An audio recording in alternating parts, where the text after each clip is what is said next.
Hello, everyone, and welcome to D2C Dialogues. Today, we have got a very special guest with us who has made a remarkable uh, uh, mark in the industry. Somebody who has, risen right from scratch and created a brand which we all know about, which has been discussed in the media and all the industry stakeholders across. I'm ready. I'm very happy to welcome today Mr. Shankar Prasad, founder Plum Goodness. Welcome to the show, Shankar. Thanks for having me, Hitesh. So it's Yeah, my pleasure to be here. thank you. Let me give a quick overview about Plum.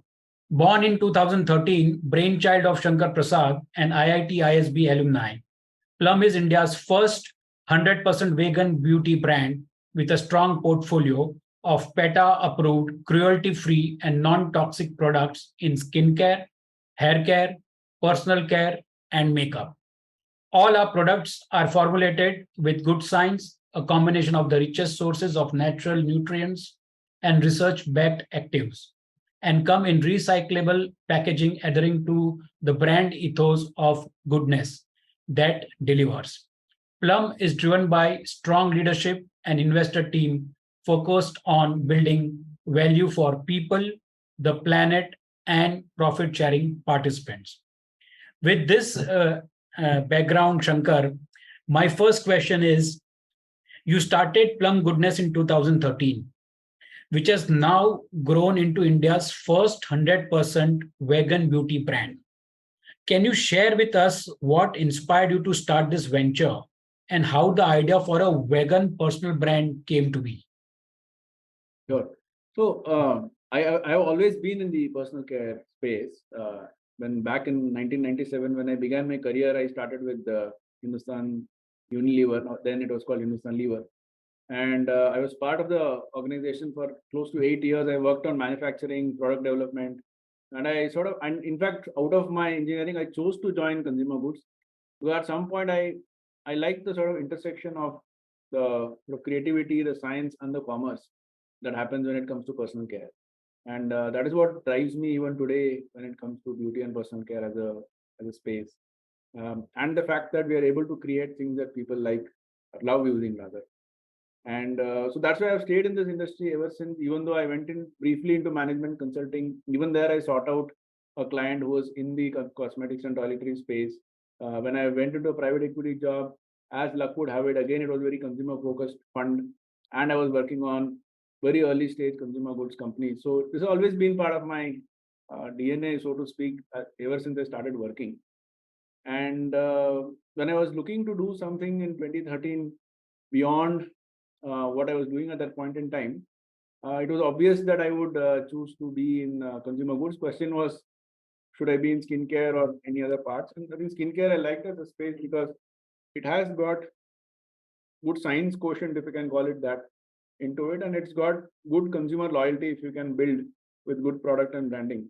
And that was the attempt with which we started. The whole vegan concept started at that time because Plum was born with the idea of goodness as a seed. Goodness is what pervades everything we think and do here. And somewhere, and to be very frank, it is not very difficult technically to be vegan in personal care. It is a lot more difficult to be vegan in food. If something good can happen more easily, then why not do it? A very simple thought. And that's when we started by saying, let's make our cosmetics 100% vegan and cruelty free. It was a new thing back then. Now it's a lot more commonplace.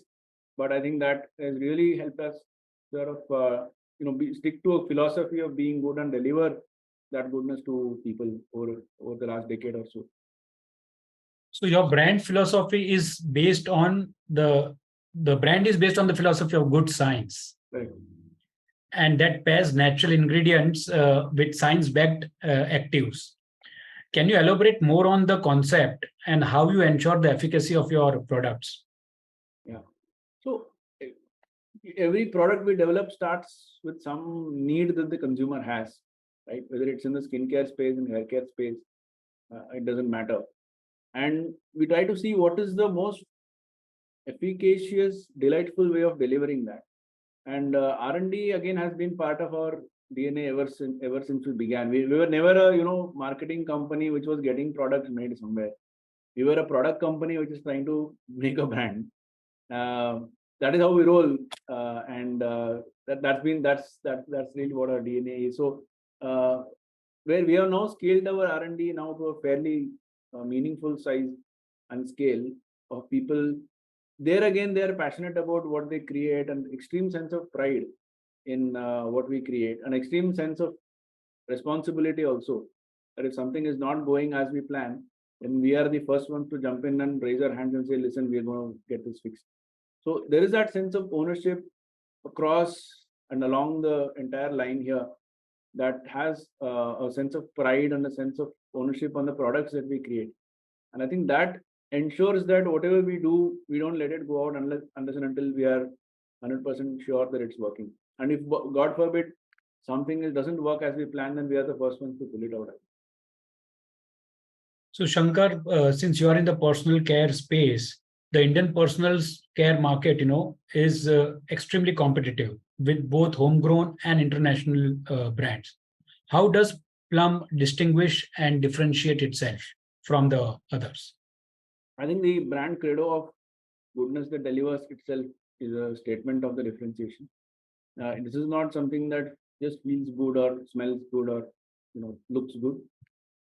This is something which is got goodness more at its heart than just external expression. Number 1 point. Number 2 point is the goodness that actually delivers results. So whether it is a skin issue that you're looking for a solution for, whether it's just everyday non-harming cleansing that you're looking for, or for a great fragrance that you're looking for that doesn't do harm and stays long, that's what we are about, right? And therefore, how we differentiate ourselves is really by ensuring delivery of what we promise and only promising what we can deliver, number one. And number two, there is an element of delight in every product that we make. Extreme amount of let's say work and R&D goes into not just the basic formulation, but the coming together of the ingredients, the fragrances, the packaging, how it is sold, how it is priced at, who are we selling it to. So I think the entire mix of things that we do as a brand, as opposed to just one single thing, and delivering it consistently over a period of time and across all the categories we operate in. That is what really sets us apart, in my opinion. Of course, we have miles to go when it comes to getting perfect on many of these dimensions, and that is an everyday pursuit that we have here. But the direction is very clearly, the intent is very clearly to be the brand that delivers the goodness that it promises. Good science and element of delight with a good product at a good price, right, and obviously a very unique positioning in the market makes you differentiate from the others. Correct. And promising that you can deliver and delivering that you promise. So I think that's the key to success, or to make a wonderful brand that is loved by the consumer. You started as an online brand, Shankar. Was this an option, or because of your extremely rich background and working with FMCG giants as well and getting exposure in other industries as well, you could have started with a offline channel, but you decided to go online? And why was so? And when did the inflection point came that you decided that now is the time from online to offline? That's a very interesting question, and I have a sort of funny answer to that. Actually, the brand was meant to start offline completely. Okay. Because of my experience with the Unilevers of the world, I didn't think online first. I thought offline first, and I'm talking about 2013. Now it sort of sounds stupid to say that I did that, but that is how it was. In 2013, I said, okay, let me make this brand, build this brand offline completely. And I wasn't sure if it's going to be the exclusive outlet route or the multi-brand outlet route. But I said, let me first get the product ready, then we will figure out. But by default, I was thinking offline when I was making the product, right? As the product was getting ready, and supply chains in India take longer, and back then younger brands used to wait even longer. I had a lot of time to explore what's happening. And I thought, how do I get I said, let's have a website to which I can get people. And if I can get people, I need to sell something to them. It was never the core of, in fact, D2C as a concept didn't exist. So when I was researching that, I thought that, I saw that it is possible to get traffic to a website by running ads on Facebook. I mean, it's a very simple realization, and now it is default. And I started seeing that, and given that I had some retail experience before, I thought the sort of economics of this is quite attractive. And number one, number two, you don't, from a capital point of view, you don't have to, have your stock available in 500 different stores in 30 different cities in the country. You have your stock available in one warehouse, and you're able to reach pretty much the whole of the nation. And I thought that's a very efficient modular way of building things. And I didn't have too much of a scale aspiration back then. I wanted to get it right before I scaled it. And so I said, let me just stick to online then, because it gives me visibility, control, the modularity of operations. And I think in 2014, when we sold our first moisturizer on plumgoodness.com, we must have become India's first D2C only skincare brand without even realizing. It was just a sort of bootstrap experiment that was going on at that point in time. And then what happened was the momentum in the marketplaces started picking up. The Amazons of the world were 2 years old at the time. The Flipkarts of the world were beginning to be big in beauty. Nykaa was getting 2 years old and very, very aggressive. Purple, Myntra, all these guys. So we started listing on all these platforms, and we started scaling purely basis these platforms and D2C. And it is only 2017 that we said, okay, now the brand is somewhat well known, somewhat has a product market fit. Now let us go into retail. Even there, we started with multi-brand outlets very slowly, certain key accounts, certain cities, then scaled gradually. Fast forward to now, we are about 60% online, 40% offline. Of the 60%, all the big marketplaces plus our own D2C is very meaningful today. Of the 40%, most of it is for general trade, assisted sales, and also modern trade assisted sale. We also have our own exclusive outlets, which now are totally about 23 in operation. 30 will be very soon. But their contribution to the business is still in the single digits. And that's how it's likely to be, because we're more of a distribution brand than a own retail brand. And that therefore we've slowly built the whole multi-channel route rather than trying to go multi-channel right in the beginning. But online really happened purely as a matter of luck and discovery at that point in time. So here is a lesson for all the D2C aspirants and the younger brands, that the economics was good when you do online. The capital intensity that was required was comparatively less. The reach was far more better. You can reach anywhere. The visibility was extremely high, both from the marketing perspective as well as from the business perspective, that sitting at one place you can have the full visibility of how your business is going on. And then comes the control as well, because if you have the visibility, you have the control. Right. So these were the whole key areas or key factors that made Shankar start online, although he could have done easily offline as well, but he did mention about it. But one thing that is very significant when you spoke about the percentages of online and offline, and that is 60% online and 40% offline, but still the contribution is in single digits as far as offline is concerned. So how do you see this? It's almost 50-50, 10% more on the online side vis-a-vis offline. But from a contribution perspective, so what does this tell you about the market? Market is still very offline dominant. If you total up the whole of beauty and personal care, we're probably talking 85% plus being offline at the moment, and about 15 odd percent being online. Although the percentage keeps slowly shifting every year. Pandemic accelerated it, but I think it came back to a sort of more normalized rate of growth later on. I think the position we are in is somewhat unique, and in fact, it's common to a lot of other D2C brands. We are brands which are discovery led. We are not brands which are get search led, right? We are still not at that scale where people are just going and walking up to any nearby shop and asking, which is a whole FMCG sort of space that is there. We are still not FMCG players in terms of scale and reach. Therefore, we are brands which sort of need to be discovered, and that discovery happens on online platforms like the YouTubes, Facebooks, Instagrams of the world, or on influencer platforms, influencer accounts online, or in marketplaces, e.g. the Nykaa, Myntra, Amazons of the world, or even the Tata Clicks of the world, where consumers who are aware, who are looking for new experiences, who are just not there to fill up their monthly purchase basket, these are the places where brands like us get discovered. And it's sort of then it's a self-fulfilling prophecy. If these are the places where I'm going to get discovered, these are the places where I will over invest as a brand and make sure my presence is the best. And so it sort of gets into that virtuous cycle on all of these. Now, of course, the other side of the reality, as far as a lot of our digitally native brands are concerned, is that the size of the online pie, even though it is expanding, is a finite pie, right? The 85% of the market still exists outside of that pie, and therefore we start working on retail. Now, it's not easy for every brand to crack retail.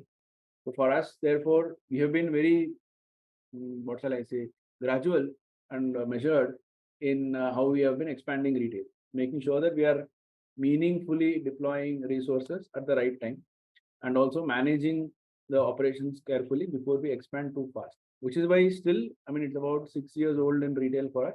We still only 40% of the contribution comes from retail, but chances are that percentage will go up. Yeah, going ahead, how do you see the online offline? Before I come to the distribution part, how do you see this? As you rightly said, the offline part is obviously going to increase because that's where the growth will happen. Online, anyways, you are present. One area which I wanted to do from a growth perspective, the marketing initiatives that you may be taking. You did use the word influencer marketing and many others. So how has that been effective in terms of getting the discoverability and building the brand? So that is one area which I wanted to dwell upon, the digital marketing part of it, and then we go to the tier 2, tier 3 cities.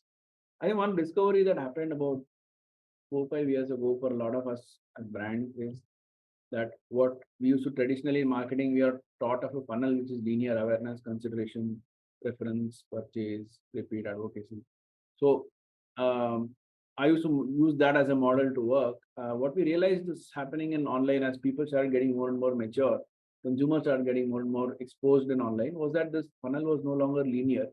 The best way to think about it is some kind of a hollow ball inside of which the consumer is bouncing across various touch points, right? And one had to be present on most points in the ball in order to be able to talk to consumer. To give you an illustration, something that we consider quote unquote top of the funnel, which is influencer, today converts instantaneously because influencers can and do have their own storefronts where people buy. There are apps which help influencers sell products. So do you call it top of the funnel or bottom of the funnel? Similarly, take a platform, online platform, any of the retail online platforms, a lot of brands get discovered there. They do sampling there. Now, is that bottom of the funnel or is it top of the funnel? So the whole concept of a funnel has gotten challenged over the last few years. Therefore, what brands like us have learned to do and are learning to do is to be present across all points of the consumer purchase journey, which is definitely non-linear, but is very connected. Therefore, you need to offer the same experience, tell the same story wherever the consumer sees you online, whether she sees you on a marketplace, whether she sees you on an influencer feed, whether she sees you on your own social media feed, or on some YouTube integration that you have done with some other platform. It doesn't matter. They got to hear the same story, and that is non-trivial. It sounds easy to say, but to maintain that consistency across and be present wherever they're present while being capital efficient, I think that's where the sort of, I would say, the marketing alpha lies for brands like us. Being present where they are present. You have to go where the consumer is. With this, I want to come on the offline side and going back to the question on distribution. You are present in tier 2 and tier 3 cities. Now, how do you see the market look from the category that you are catering to? How is the growth in tier 2, 3, and 4 happening in India today? And what trends you see, Shankar? See, I think one of the big things that e-commerce made enabled for people is that access to 16,000, 20,000 pin codes overnight. Which practically meant that every part of the country would get access to any product that they wanted. Now, it sounds almost very easy to believe and dismiss at this point in time, but if you went 15, 20 years ago, uh, access to a store was a big thing. People used to travel to cities to go to a certain store to buy the stuff that they dreamt of buying 4 months back. Today, the delta between dreaming of buying something and getting it delivered to your home is 4 days, even in the most remote of places. So access to products, access to dreams coming true increased manyfold over the last decade for people. Therefore, they don't have to wait for anything. Then it meant that the word had to get out to these places, and getting the word out was very easy through influencers who started working even in Vernac mode, for example, through platforms which started giving out Vernac content to people, or even brands' own efforts of sort of reaching out to people digitally. So, and through social media and so on. So I think uh, this is a revolution that was bound to happen. I think a lot of urban Indians make a mistake thinking that tier two, tier three cities don't have money. On the contrary, I would think that they have, as a percentage of income, they have a higher disposable income. So they pay lower rents, or maybe don't pay rent at all, living in their own homes, and everything else is inexpensive. So you probably have a far higher propensity to spend, and that's what we are discovering also. So whether it is a town like Kochi, whether it's a town like Dehradun, Surat, even smaller towns, we see extremely Madurai, we see extremely good response, and sometimes better response compared to even the metros. So it was really a question of how quickly the word would get out, and how quickly you are able to reach. And I'm saying this both for offline as well as for online. Only about 40% of our sales comes from the top 8 cities today. 60% is a very long tail of smaller towns and cities. Shankar, given the increasing awareness and demand for cruelty-free and vegan products, how do you see the beauty and personal care space evolve in India and globally? And this is in continuation of what you were telling about the disposable income in the tier 2, 3 odd cities as well as a percentage, Sure. So, but I'm talking particularly vis-a-vis your category, cruelty-free, vegan-oriented, etc. Yeah. See, the overall beauty industry is going in the, let's say, the low double digit, maybe 13 odd percent, 15, 14 odd percent, depending on what number you believe. And that's what it's expected to continue. But within that, if you see niche brands with a message, what we call clean beauty brands, they are growing at a delta of almost 5 to 7 percentage points. So overall market for these brands is probably growing at a 18-20% at an overall market level, which forms a very good base for brands like us to grow even faster. And those are the kind of numbers that you see happening also for most brands in our cohort today. And the good part is that the growth is coming across various dimensions. One is, of course, new categories emerging, people shifting from mass to premium categories, and grams per usage or ml per usage also increasing, the number of occasions of usage increasing further. For example, 15 years ago, people used to be content with just a deodorant. Today, there's a deodorant and a mist and a perfume, different perfumes for different usage occasions, and so on and so forth. So definitely the use occasions, ml per usage, all of that is going up. Buffeted by, I think overall, thankfully, India has been in a good place as far as overall economics go compared to the rest of the world. So the macroeconomic story being strong, I think one of the biggest beneficiaries of it has always been the beauty and personal care segment. And within that, with the consciousness about consumption increasing, that's only going to increase even further. The clean beauty space sees a much higher growth. Shankar, Plum is synonymous with skincare, which is your mother category. How do you plan on strengthening other categories such as makeup, hair care, and what kind of product innovation or strategy you are looking forward to? The good part is most of these categories people wanted us to do rather than us wanting to do and then telling them, please take something. That's a nice place to be in. Yeah, that's a good place to be in. In fact, we are launching our baby category today officially. That's another thing that has been asked for a lot. I think it comes down to what we started the whole conversation with, that are you making products that deliver? And when people see you do one thing well, they say, why don't you also try this? And to be very fair, frank, hair care is something that we had a certain sort of set of formulation parameters that we wanted to stay inside of. And it's taken us quite a bit of time to get our hair care act right before we can say we are a meaningful hair care brand. Similarly with makeup. Again, with makeup, we're not adopting a cut and paste strategy saying, okay, somebody's doing this, let me also go ahead and do this. We have over a period of time, we are still in the process of doing that, building a very unique place for ourselves on makeup, which talks to our skincare legacy. And again, in India, that's a new concept, but we are taking our time doing it, but we want to do it properly. I think once the people get the message that these guys, whatever they do properly, then their openness to trying us across categories has been good. One of our biggest successes has been, in fact, in bath and body, which is a very, one can say, very promiscuous category where people do a lot of trialing. But that category today is a meaningful contributor, very meaningful contributor to our top line and bottom line. And that has happened only because we just listen to consumers, continue to listen to them, and good, bad, ugly, whatever is the feedback, we take it and we improve from there. So keeping that front and center as the focus and delivering that consistent experience, make sure that people are welcoming us rather to new categories rather than simply accepting us there. So Shankar, just tell me, see, there has been in the last couple of years, there have been plethora of brands. Somebody starts from skincare, somebody starts from hair care, somebody starts from XYZ. But what we have seen and what the plan also would be to expand into other categories. Right. Now, you may start with East and then go to North, West, and South, and likewise South and go to the other places. So don't you see eventually in the next couple of years, all the players will be in mostly all the categories. For example, you mentioned about baby care as well. Right. So then everybody is everything, and then the differentiation goes away.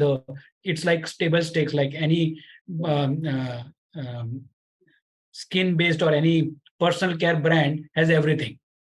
Actually, it's I don't think that is the case. Even for us to get this, and I'm not even saying you've gotten it right, you're in the process of getting it right, but for us to even get to a point where it is even we think that it is going to work, it's taking a lot of effort, and to keep the ship uh, in the right direction as you pull it in various other directions, that's a non-trivial job. And the consumer acceptability of brands in one category suddenly changes when it comes to another category. So I'm okay with taking this from this brand in this category, but not this from this brand.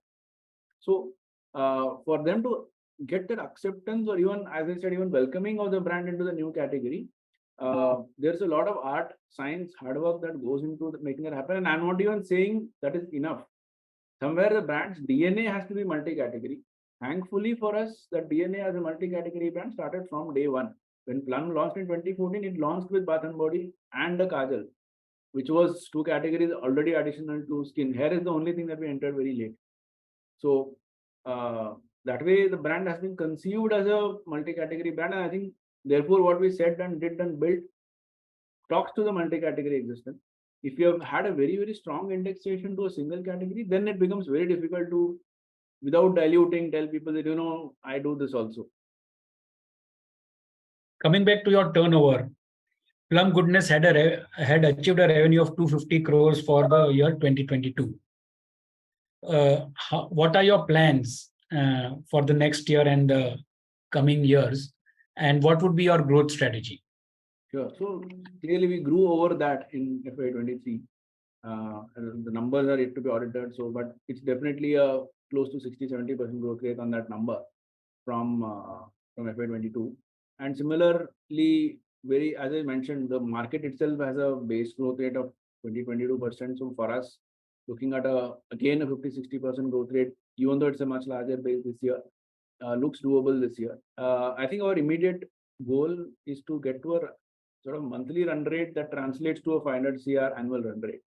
And that is not very far away from where we are, but do it in a way where we are profitable, which again is not very far from where we are. So that is our immediate goal.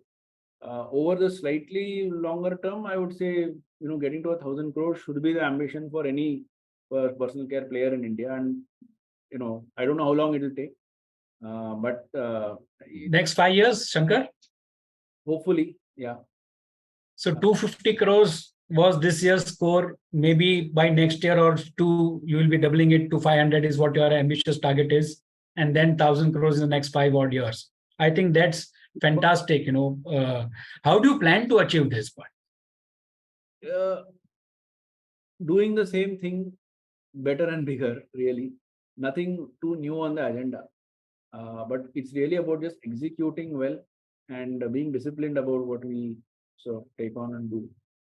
And of course, the contribution of retail is going to be very, very high in this.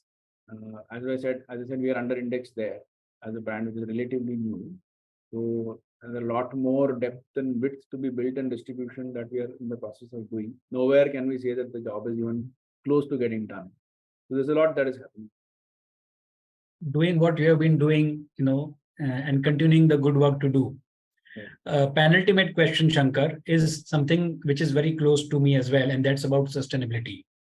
Can you talk about your sustainability initiatives, particularly your recycling program, and how these contributes to the brand's ethos? So this whole Empties for Good program was conceived by a rather innocent, wide-eyed bunch of youngsters in our organization in 2018.